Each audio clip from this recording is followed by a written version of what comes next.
What's up, NBA fans? Today, I will be discussing the MVP race between Giannis and Harden so far this season.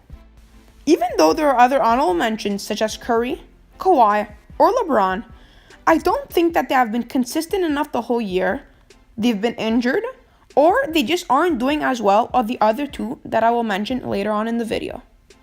To become an MVP, you must have the stats and be on a winning team. So far this season, Harden's averaging 33.6 points per game, 5.9 rebounds, 8.6 assists, 44% from the field goal, and 39% from three. Giannis, on the other hand, is averaging 26 points per game, 13 rebounds, 6 assists, and 60% from the field. So far, Harden is dominating Giannis on the offensive side of the court, but Giannis is dominating Harden on the other side of the court on defense. Harden, on one hand, is a one-sided player, but on the other hand, Giannis is a two-way player and one of the best. So far this season, Giannis is doing amazing with his Bucks, having a record of 27-10. On the other hand, Houston started off a bit slower, but Harden took up the pace. The record is 22-15, which isn't bad at all. This past week, Harden is playing incredibly well.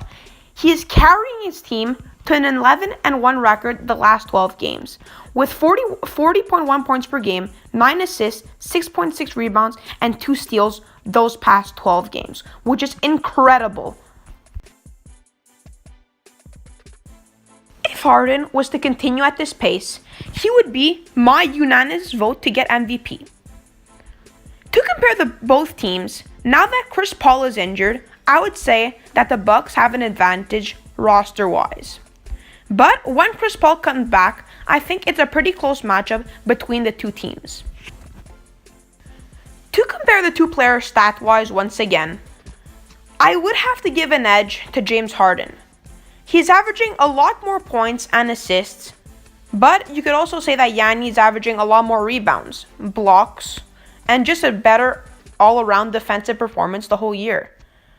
You could also argue that Harden wasn't really that efficient, averaging 40% from the field those past 12 games.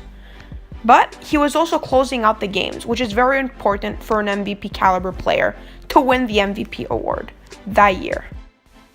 To finish off this video on who I think deserves the MVP, I think I will give the edge to Giannis, and I will tell you why right now.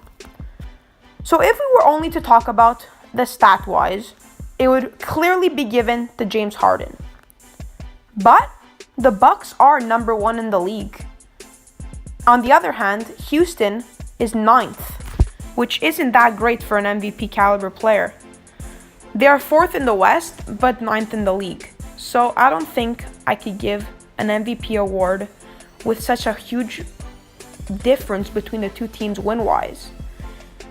If James Harden was to step up and he would advance more in the standings, maybe I would give more the edge to Harden. But if he is not to continue how he's been playing the past 12 games, then I think I would still give it to Giannis. To conclude, I think there is still a lot of time left in the season, and I don't think I should be judging who deserves MVP 30 and some games in. So there is still more than half of the season left to go to see who will win it. But so far, I think those two should run away with it so far this season if it were to end today. Thank you for watching, and tune in for the next episode.